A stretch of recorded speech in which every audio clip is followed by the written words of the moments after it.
তত্ত্বাবধায়ক সরকার যদি ইনপ্লেস হয়, এইভাবে স্বাধীন নির্বাচন কমিশন গঠিত হয় এবং প্রধানমন্ত্রীর মেয়াদ যদি সর্বোচ্চ 10 বছরে নির্ধারিত হয়, আমরা কোনোভাবেই আর মনে করি না রাষ্ট্রে কোনো রকমের স্বৈরতান্ত্রিক, ব্যক্তিতান্ত্রিক স্বৈরতন্ত্র বা ফেসিবাদের কোনো উৎপত্তি হতে পারে। তো সেই দৃষ্টিতে আমরা আজকে যখন কমিশন প্রস্তাব করলো যে আপনারা কি এখনও সেই প্রস্তাবে আছেন, আমরা যে হ্যাঁ আমরা আছি, সেটা আমাদেরই প্রস্তাব।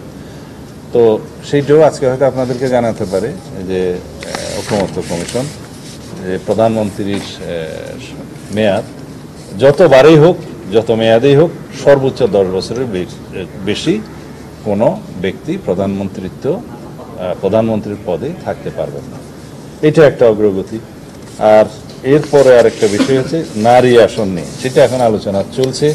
আমি আপনাদের অনুরোধে প্রেসের সাথে কথা বলার জন্য চলে এসেছি, সেটা এখনও আলোচনার টেবিলে আসে, কিন্তু আমি আমার প্রস্তাব দিয়ে এসছি, সেটার উপর আলোচনা হচ্ছে।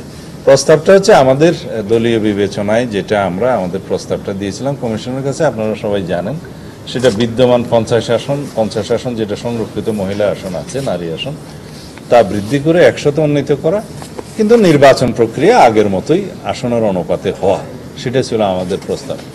এখন আমরা সমাজের বিভিন্ন শ্রেণী পেশার মানুষের সাথে আলাপ করেছি, বিশেষজ্ঞদের সাথে আলাপ করেছি, নারী সংগঠনগুলোর সাথে আলাপ করেছি, এবং বিভিন্ন প্রস্তাব বিভিন্ন পক্ষ থেকে যা দেয়া হয়েছে ঐকমত্য কমিশনে, সেটা আরও কয়েকদিন আলাপ হয়েছে। সেই প্রস্তাবগুলো আমরা বিশ্লেষণ করে দেখলাম অন্ততপক্ষে কিছু সংখ্যক আসন নারীরা যাতে সরাসরি নির্বাচনের মধ্য দিয়ে আসতে পারে, সেই বিবেচনাটা রাখার দরকার।